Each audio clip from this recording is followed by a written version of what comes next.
आज 78वा स्वातंत्र्य दिन साजरा करण्यासाठी आपण इथे सगळे उपस्थित आहोत।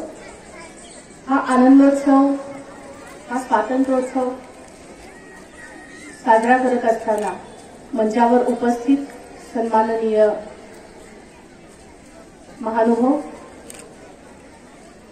या शाळेचे शिक्षकवृंद, पालकवर्ग आणि या कार्यक्रमाला उपस्थित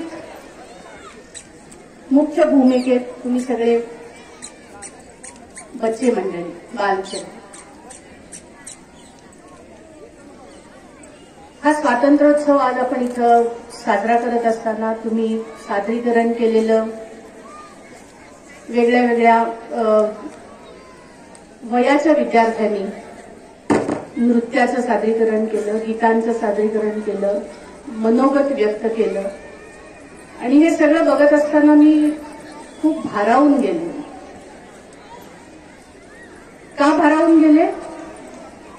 हे करत असताना तुमच्यातला आत्मविश्वास बघून मी भारावून गेले। इतक्या छोट्या वयामध्ये सगळ्यात पहिल्यांदा एक अगदी छोटी चिमुकली आली होती, भाषण करत होती, इतका गोड आणि सुंदर आवाज तिचा, तिने एक छोट्याशा 2 ओळी गायल्या, ने मजसी ने परत मातृभूमीला।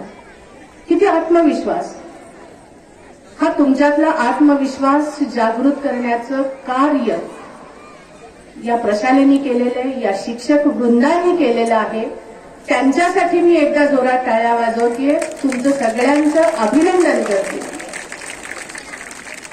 कारण अशा आदर्श शाळेमध्ये तुम्ही शिक्षण घेताय याचा तुमच्याबरोबर मलाही अभिमान आहे। कारण माझे बरेच पाहुणे आणि त्यांची छोटी मुलं या शाळेमध्ये शिकलेली आहेत आणि आता आज मोठ्या पोस्टवर काम करत असताना जेव्हा ती स्वतःची ओळख करून देतात तेव्हा ते सांगतात की आम्ही हरिभाई देवकरण शाळेमध्ये शिक्षण घेतलेलं आहे आणि तुमच्यासाठी सुद्धा ही अभिमानाची गोष्ट आहे।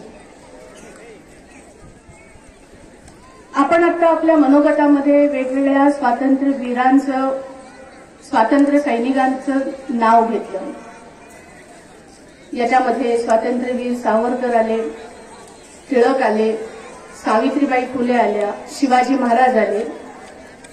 बालमित्रांनो, या सगळ्यांनी आपापल्या काळामध्ये ज्याची गरज होती, ज्याच्यामुळे समाज सुधारणार होता, ही कामं हाती घेतली, खूप मोठा संघर्ष केला। का तर आपल्या भारत मातेला पारतंत्र्यातून बाहेर काढण्यासाठी।